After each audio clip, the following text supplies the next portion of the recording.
ওই দেখ, আকাশ কেমন কালো মেঘে ঢেকে যাচ্ছে। মনে হচ্ছে এক্ষুনি বৃষ্টি নামবে রে। বৃষ্টি নামবে? কি মজা, কি মজা! বৃষ্টি হলে আজ ইচ্ছা মতো ভিজবো রে। শুধুই ভিজবো না, বৃষ্টির সময় শুনেছি অনেক মাছ পাওয়া যায়। আজ বৃষ্টি হলে ভিজবো আর নদীতে মাছ ধরবো। খুব মজা হবে রে। এই কথা বলতে বলতেই বৃষ্টি শুরু হয়ে যায়। সবাই আনন্দে চিৎকার করে ওঠে। চল চল, আমরা মাছ ধরতে যাই। কতদিন মাছ দিয়ে ভাত খাইনি, আজ যদি মাছ পাই তাহলে মন ভরে মাছ দিয়ে ভাত খাবো। তোরা যা, এই বৃষ্টিতে আমি নদীতে যাব না। দেখ কেমন করে মেঘ ডাকছে, যদি বাজ পড়ে। তাহলে তুই বাড়ি যা, আমরা তিনজন নদীতে মাছ ধরতে যাচ্ছি। রাব্বি সেখান থেকে বাড়ি চলে যায়। শাপলা, দিয়া ও রাজু বৃষ্টির পানিতে ভিজতে ভিজতে নদীতে মাছ ধরতে যায়।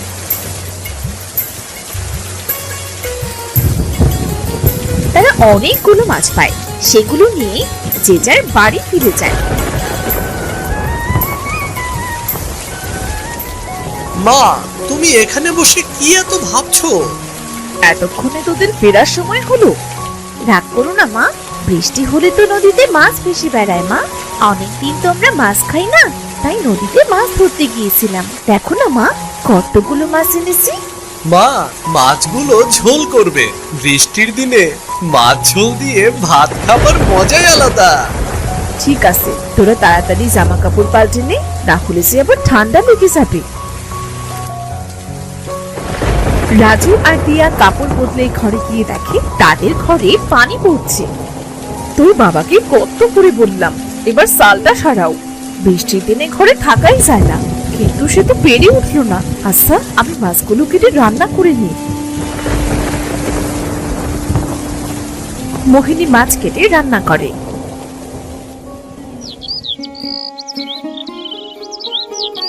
পরদিন রোদ উঠে, গ্রামের অনেক মানুষ তাদের বাড়ির চাল ঠিক করে। পথে ঘাটে পানি বেঁধে আছে। ভাই, এখন ঘরের চাল ঠিক করছো যে? কি করব ভাই, বর্ষা চলে এসেছে তো। তুমি তো জানো বর্ষার সময় গ্রামের অবস্থা কেমন হয়। বর্ষার জন্য কাল সারা রাত ঘুমাতে পারিনি, চাল বেয়ে সব পানি গায়ে পড়েছে। এজন্য ঘরের চালটা ঠিক করছি আর কি। বেশ ভালোই করছো ভাই, আমারও একই অবস্থা। আমার ঘরের চালটাও ঠিক করতে হতো, কাছে তেমন পয়সা নেই, এজন্য এবার পেরে উঠছি না। ঘরটা সারিয়ে নাও ভাই, শুনেছি এবার নাকি বৃষ্টির ভাগটা বেশি। এই বৃষ্টির সময় বউ বাচ্চা নিয়ে কোথায় যাবে তখন শুনি? দেখি কি করা যায়। আচ্ছা ভাই, আমি তবে আসি। আকাশের অবস্থা আজও তেমন ভালো নয়, মনে হচ্ছে আজও বৃষ্টি নামবে।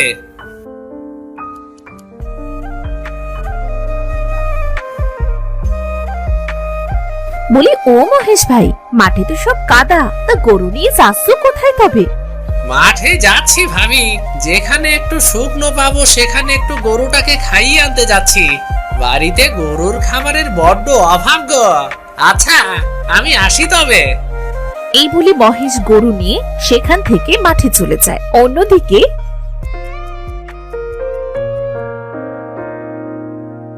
মা, ও মা, এখন তো বর্ষার সময়, না জানি কখন বর্ষা পড়তে শুরু করে। বাড়িতে তো জ্বালানি নেই মা, তখন জ্বালানির অভাবে না খেয়ে থাকতে হবে। আমি আর ভাই মিলে বরং জঙ্গলে যাচ্ছি। কাল তো ঝড় বৃষ্টি হয়েছিল মা, আজ জঙ্গলে অনেক জ্বালানি পাবো। আকাশের অবস্থা তো তেমন ভালো নয় রে, এই অবস্থায় তোদের জঙ্গলে যেতে হবে না। তুমি চিন্তা করো না মা, বর্ষা শুরু হবার আগেই আমরা চলে আসব। তাড়াতাড়ি ফিরিস কিন্তু। দিয়া আর রাজু তাদের মায়ের কাছ থেকে বিদায় নিয়ে জঙ্গলের উদ্দেশ্যে বেরিয়ে পড়ে। তারা হাঁটতে হাঁটতে একসময় জঙ্গলের অনেক গভীরে চলে আসে।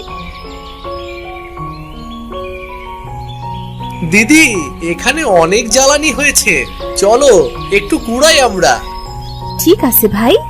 দিয়া আর রাজু জঙ্গলের ভেতর থেকে জ্বালানি কুড়াতে থাকে। হঠাৎ চারদিক অন্ধকার হয়ে আসে, আকাশ কালো মেঘে ঢেকে যায়। ভাই, আকাশ তো কালো মেঘে ছেয়ে গিয়েছে, মনে হচ্ছে এক্ষুনি কালবৈশাখী ঝড় উঠবে। দিদি, তাড়াতাড়ি বাড়ি চলো, আমার খুব ভয় করছে তো। ভয় পাস না ভাই, আমি আছি তো। দিদি, ওই দেখো আকাশে কেমন বজ্রপাত হচ্ছে। চল ভাই, যে জ্বালানিগুলো কুড়িয়েছি তাই দিয়ে 2-3 দিন চলে যাবে। ঝড় ওঠার আগে আমরা বাড়ি চলে যাই, চল। এই বলে রাজু আর দিয়া জ্বালানি নিয়ে জঙ্গল থেকে বাড়ি ফিরে আসে।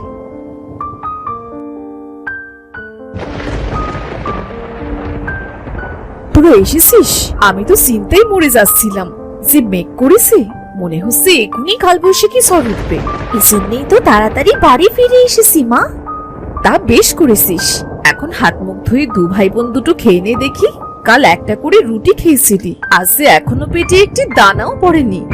ঠিক আছে মা। তারা হাত মুখ ধুয়ে খেতে বসে। এমন সময় প্রচুর বেগে ঝড় ওঠে। বলতে না বলতেই ঝড় শুরু হয়ে গেল। বর্ষার দিনে এই গ্রামে কোনো কাজই থাকে না, না জানি এবার কতদিন না খেয়ে থাকতে হয়। গ্রামে একবার বর্ষা শুরু হলে আমার তো আর নাম গন্ধটি থাকে না। মা, বর্ষা তো শুরু হয়ে গেল, বাবা তো এখনো বাড়ি ফিরলো না গরু নিয়ে। সত্যি তো, এই ঝড় বৃষ্টিতে তোর বাবা বাইরে কি করছে? কোনো বিপদ আপদ হলো না তো?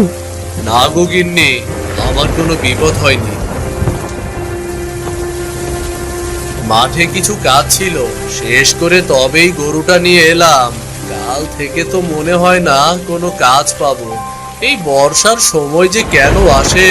বর্ষার দিনে গ্রামের গরিব মানুষদের কত কষ্ট হয়। কথাটা একদম তুমি মন্দ বলনি। আচ্ছা, এসব পরে ভাবা যাবে, এখন আগে দুটো খেয়ে নাও দেখি। মোহিনীর কথা মতো মহেশও খাবার খেতে বসে। খাবার খাওয়া শেষ করে তারা কিছু সময় গল্প করে।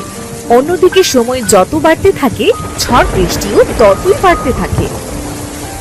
মা, বাবা, দেখো না চারদিকে কেমন পানি থই থই করছে। এই বৃষ্টি থামার তো কোনো নাম গন্ধ নেই। এভাবে বৃষ্টি থাকলে তো গ্রামের বাড়িঘর সব ডুবে যাবে। কথাটা মন্দ বলিসনি রে মা, খুব চিন্তা হচ্ছে আমার। কাছে তেমন টাকা কড়িও নেই, বাড়িতে তেমন বাজার সদাই নেই। বর্ষার দিনগুলো যে কি করে পার করব কে জানে রে। বিধাতা ঠিক একটা ব্যবস্থা করে দেবে। ও, বৃষ্টির জন্য তো গ্রামের অবস্থা খুব খারাপ। বৃষ্টির পানিতে তো হাঁটু সমান পানি উঠে গিয়েছে। কি করব বলো তো? পুকুর, নদী, খাল, বিল পানিতে থই থই করছে গো। বাবা, দেখো গ্রামের মানুষ কোথায় যেন যাচ্ছে। তাই তো দেখছি, কেউ নৌকায়, কেউ বা কলায় ভেলা বানিয়ে যাচ্ছে। কোথায় যাচ্ছে সবাই জিজ্ঞাসা করে দেখি তো। ও শামীম ভাই, ও বাচ্চা নিয়ে চললে কোথায়? ভাই, গ্রাম থেকে অনেক মানুষের ঘর ডুবে গিয়েছে। আমাদের ঘরে অনেকটা পানি ঢুকে গিয়েছে রে। এজন্য আগে থেকে বউ বাচ্চা নিয়ে গ্রাম ছেড়ে শহরে যাচ্ছি। এই বর্ষা সহজে কমবার নয়। গ্রামে কেমন করে থাকি বলতো? বুঝতে পেরেছি ভাই। আচ্ছা, আমরা আসি তবে। তোমাদের বাড়িতেও তো পানি উঠতে শুরু করেছে, তোমরাও চলো শহরে। দেখি ভাই কি করা যায়। ওগো, গ্রাম থেকে তো সবাই চলে যাচ্ছে, আমরা কি করব? ছেলে মেয়ে দুটোকে নিয়ে আমরা কোথায় যাব? বাবা, মা, চলো না আমরা অন্যদের মতো শহরে চলে যাই। শহরে সবকিছুর অনেক বেশি দাম। তাছাড়া সেখানে যে থাকবো কোথায় আমরা? তাহলে এখন আমরা কি করব? বিধাতা, তুমি আমাদের একটা ব্যবস্থা করে দাও। এই বর্ষা এবার কমিয়ে দাও। বর্ষার জন্য গ্রামটা যে জনশূন্য হয়ে যাবে। এভাবে আরো 2 দিন কেটে যায়। বৃষ্টি পানিতে গ্রামের অনেক বাড়ি ডুবে যায়।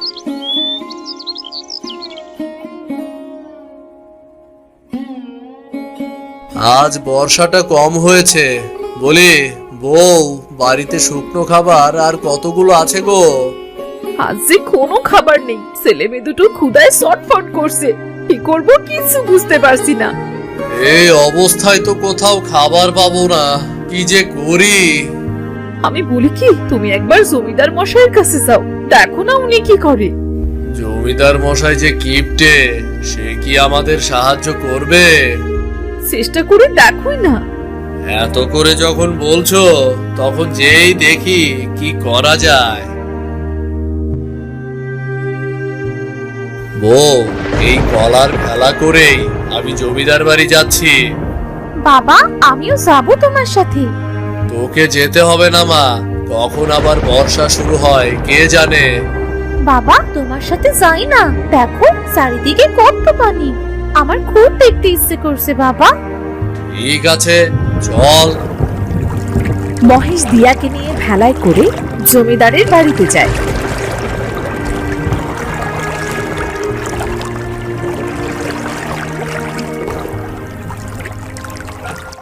জমিদার মশাই, আপনি যদি সাহায্য না করেন তাহলে কোথায় যাব আমরা?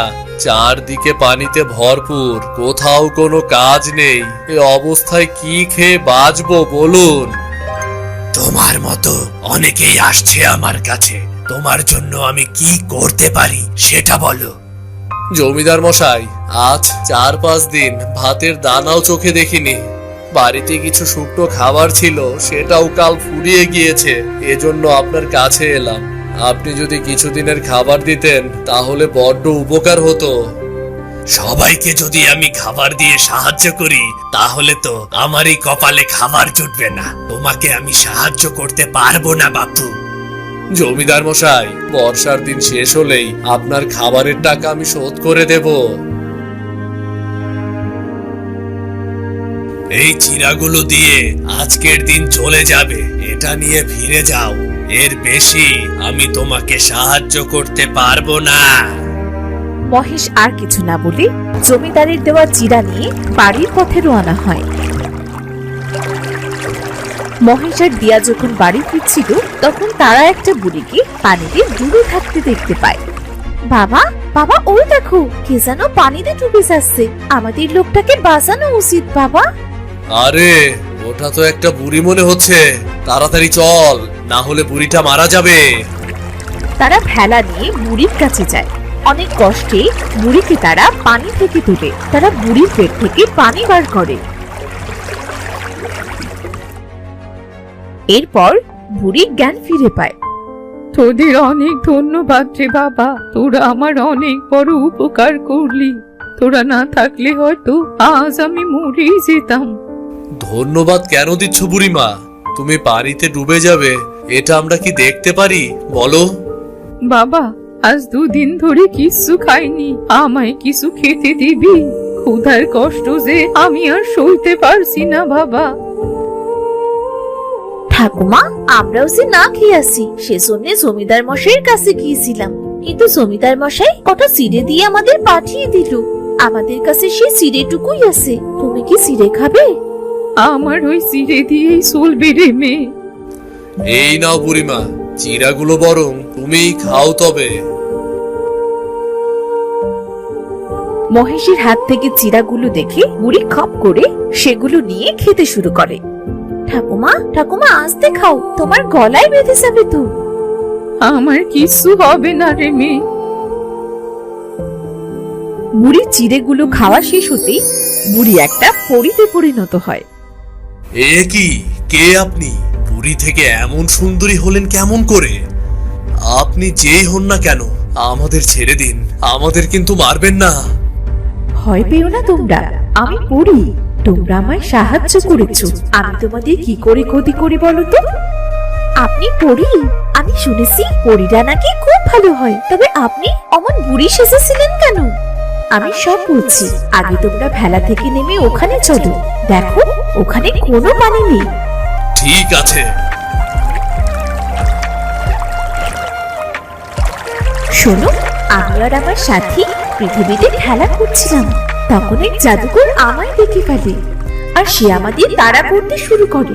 অনেক কষ্টে জাদুকরের চোখে দিয়ে আমি এই গ্রামে এসে পড়ি। এসে দেখি এই গ্রামে এখন বর্ষার দিন, খুব খারাপ অবস্থা। তারপর কি হলো? তারপর আমি পরিরাজ্যে ফিরে যাবার জন্য রওনা দিই। উঠতে উঠতে পানির ভেতর পড়ে যাই, আর ওখানে চোরাবাড়ি থাকায় আমি উঠতেই পারছিলাম না। তাই বুড়ির রূপ নিই, যাতে আমায় কেউ সাহায্য করে। আর তার পরের ঘটনা সে তো তোমরা জানোই। বুঝতে পেরেছি বুড়ি, আপনাকে সাহায্য করতে পেরে আমাদের অনেক ভালো লেগেছে। আমি তোমাদের উপহার দিতে চাই আমার জীবন বাঁচানোর জন্য। বলো, বলো কি চাই তোমাদের? উপহার যদি দিতেই হয় তাহলে গ্রামের সকলের জন্য দিন পরি।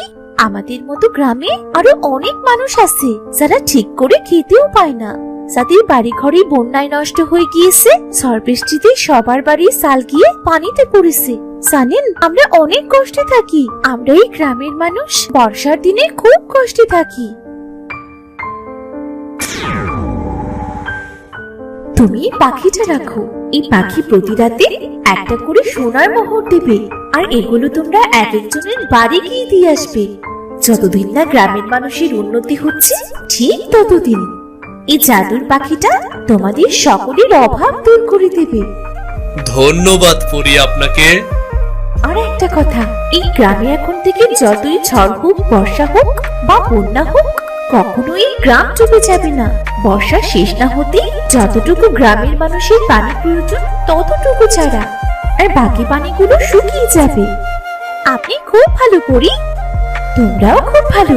তোমরা নিজেদের কথা না ভেবে পুরো গ্রামের কথা ভেবেছো। আচ্ছা, আমি আসি তবে।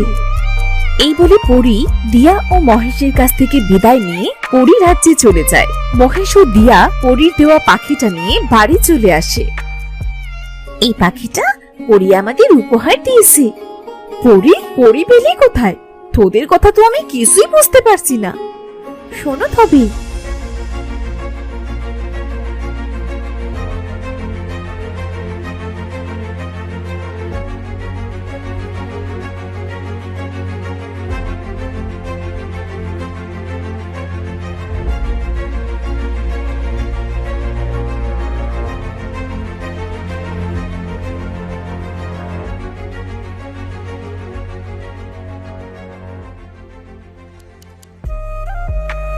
সত্যি বলছিস তুই? এবার যদি এই গ্রামটা বর্ষার কবল থেকে রক্ষা পায়। আমি তোমাদের খাবার দিচ্ছি। ওমা, এই পাখি দেখি কথাও বলতে পারে। আমি সব সময় কথা বলি না। এই বলে পরির দেওয়া পাখি জাদু করে অনেক খাবার এনে দেয়। নানান রকমের খাবার পেয়ে তো দিয়া আর রাজু অনেক খুশি হয়। পরদিন পরির কথা মতো গ্রাম থেকে পানি শুকিয়ে যায়, আর পরির দেওয়া পাখি প্রতিদিন গভীর রাতে একটা করে সোনার মোহর নিয়ে একদিন এক এক গরিব পরিবারকে দিয়ে আসে। কিছুদিনের মধ্যেই তাদের গ্রামের অনেক উন্নতি দেখা যায়। বর্ষার দিনেও এখন আর আগের মতো দিয়াদের গ্রামটা পানিতে ডুবে যায় না।